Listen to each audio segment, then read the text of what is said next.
Delighted to be joined with the Mulholland's Cheltenham preview by Paul Kealy, the betting editor of the Racing Post and Weekender columnist. I start by saying to you, Paul, we look forward to the Cheltenham Festival. We've the four reigning champions back to defend their crown, now at very short odds. Mulholland's, our sponsors tonight, have laid this accumulator back in January at 55 to 1. It's now almost 16 to 1. Have those people at 55 to 1 really got a good price? Well, they've obviously got a great price. I mean, you could pick holes in any of the four, but you're nitpicking really. They're all solid favourites now. The one thing they've got against them is history, of course, because I don't think any more than two have ever regained the title the next year. So asking four to do it is a massive, massive ask. But when you look at them, I mean, for me, Size in Europe is one of the bankers. I don't think he'll get beat. I think he's far and away the best 2 mile chaser in Britain or Ireland. The others have probably got a little bit more work to do. Hurricane Fly, I think this year's Champion Hill is better than last year's. If Binocular, the wind operation, has worked, he certainly looked really good then. Zarkanda is obviously very much an unknown quantity, so he's got a chance. Big Bucks has had to work harder this year to keep his unbeaten record going. He's going to get beat one day, might be this year, might be Oscar Whiskey, and then of course we've got Long Run and the Gold Cup. Now, I think lots of people were quite impressed with the way he jumped at Newbury, but I wasn't, because he jumped sideways in the straight. You know, he's not got the jumping ability of your normal Gold Cup winner, is he? You know what I mean? He makes mistakes. So, you know, one of these days he's going to make a bad mistake and fall. Obviously he's got a better chance now that Cato Star, there's a bit of a worry over him, but I don't think Long Run's as good as he was last year. So, you know, he's the weak link for me. And like many French horses, they tend to peak very, very young. We go back through the years, you think back of First Gold when he arrived on the scene, slooshed up in at King George, never won a Gold Cup. The fellow, it took him 4 attempts to win a Gold Cup eventually. Long Run, in my opinion, I think last year, in my personal opinion, it wasn't the strongest Gold Cup ever. I don't think Cato Star was at his best last year. This year, he's beaten Long Run twice, but on flat tracks. And if you go through the 2 years that Cato Star did win the Gold Cup, on one occasion Denman was not himself, and on the other occasion, really, it wasn't a high quality race. I just think that for once that it could have a big upset in the Cheltenham Gold Cup.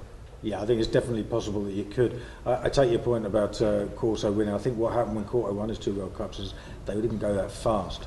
Right? They didn't make it a real stamina test, and they're going to this year. There might not be a Denman in the race, but obviously you've got Midnight Chase in there to make the pace, and the Giant Bolster's likely to go there as well.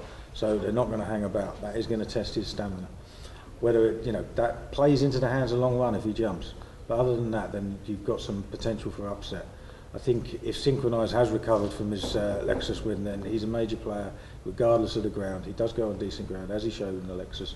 And Midnight Chase isn't out of it either. He's a real strong guy. He's going to have Doogie Costello on him this year, which he didn't last year, and they got on very, very well together, and they go well at Cheltenham. I'm struggling to find anything else. I know Burton Port is quite short, but I think his odds on to bounce. Yes, Burton Port was in receipt of £10 from Long Run, and Burton Port in the past has run well after a break. It is also, I think that does give them the Long Run form a knock, even despite the receipt of £10 that Burton Port was so close to at Newbury. Yeah, to be fair, a lot of our Lambourne guys were telling us that, you know, we need to be getting on Burton Port for the Gold Cup. You know, unfortunately, I ignored it when it was 40 to 1, but I know a lot of people who have got on. They said he was a better horse than last year. He's come back stronger. He's never been out the first 2 in a chase, so you know he is very consistent. So I wouldn't knock it too much. I worry about him being able to do it again though, after having nearly 500 days off and then asking to back up 4 weeks later. Weird Al won the Charlie Hall earlier in the season. Donald McKean, a very, very shrewd trainer. He floundered in the mud at Haydock. The better ground might see him run into a place. He might see him run into a place, but I think that Weatherby run was as good as he was, and he only beat Time for Rupert, and the Time for Rupert's been found out this season, hasn't he? So I don't think that form's the strongest anyway. So I think he might be 5 or 6 pound below what I'd be looking for if I was looking for an outside bet. You've alluded that Size in Europe, in your opinion, is the strongest of the 4 shorties. A lot of people will agree with you there. He is an exceptionally talented 2 mile chaser. We've seen when trying to step up, not for the first time at 3 miles, beaten by Keita de la Rock at Downryle. You can forget that form. The 2 pieces of form subsequent to that, after that, was the demolition job he done in the Tingle Creek, and an excellent run when conditions were not in his favour at Punchestown. he looks really a banker material. Yeah, absolutely, and he thrashed Big Zeb as well, and I think we might just have found out how much Big Zeb has deteriorated. I'm sure that wasn't Big Zeb's best run of the season by any chalk, but I think that he's gone backwards, and size in Europe was at least as good as he was. We have to remember, I think he's been a little bit overlooked given the horses that have been around, your Corto Stars and Denmans. He would have won a champion hurdle if he hadn't broken down, and that would be champion hurdle at Arkle Champion Chase. This is a proper, world-class 2-mile chaser, and I think he should be, long odds on, to be honest. The only time he's really been seen to in a bad light is when they've tried to step him up and trip, and he doesn't really last that long trip. Yeah, well, he made Kikito de La Rock look absolutely paceless for most of the race, didn't he? And then he stopped. Back at 2 mile, I don't think there's anything that can live with him. Finian's Rainbow's not good enough, and the rest aren't anywhere near him.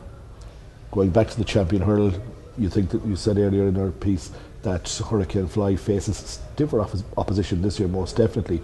Last year, to the British public, he was more of an unknown quantity, not having run it. We missed the previous year's festival.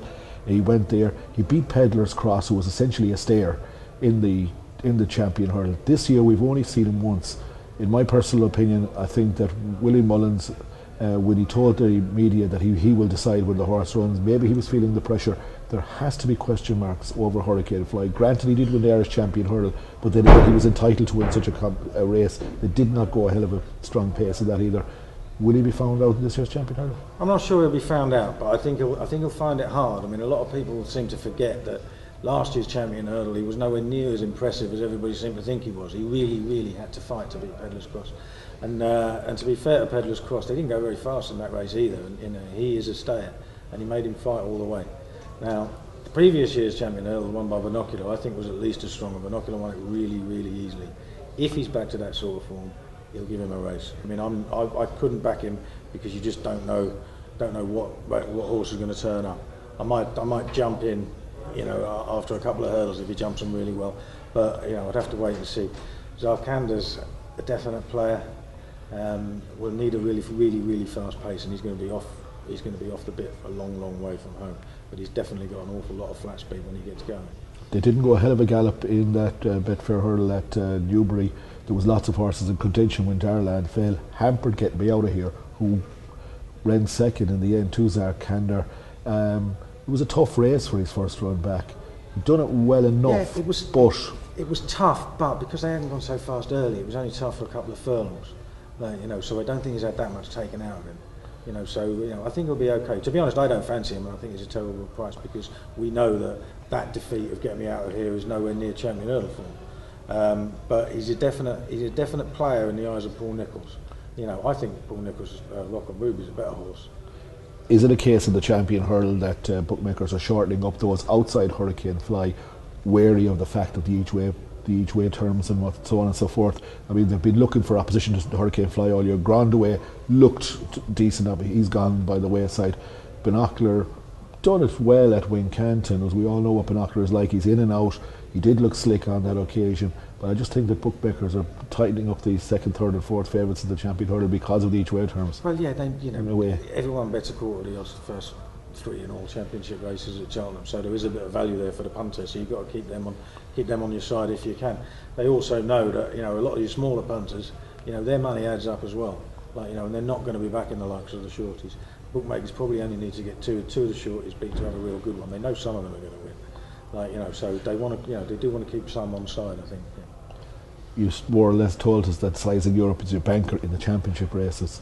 Outside of those races, your major fancies? Outside of those races, Bobsworth, I think, back at Cheltenham, he's going to fly up the hill. He'll jump better than he has right-handed at Kempton and Ascot, and I think he'll beat Grand Cru.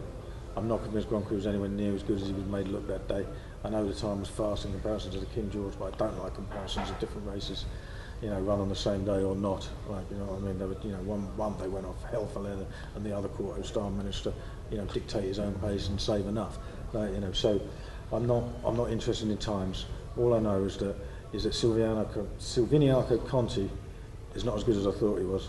I think he proved that at Ascot when he went backwards, and Bosworth jumped left, and he jumped violently left a couple of times at Ascot. He wants to go left-handed. He's 3 from 3 at Cheltenham. Nothing's got within 2 lengths of him. I don't think he'll go past Grand Cru. He ground his way to success last year in the Alp at Bartlett. grinders tend to have a great chance, a great record in the Sunday Lions. It will be a war of attrition, there's no doubt, irrespective of whether Ground Crew turns up or goes to the Gold Cup. It will be a war of attrition, and you think it just could play into Bobsworth's hands? Yeah, absolutely, I do. You know, I've backed him already. I mean, you get the double bonus if Ground Crew doesn't run, but I'll be laying Ground Crew for a place in the Gold Cup as well, because there's not a prayer in hell of him staying 3 mile, 2.5 furlongs. Absolutely convinced of that. Paul Kealy, the very best of luck to you, Cheltenham. Hurricane Fly wins the champion hurdle.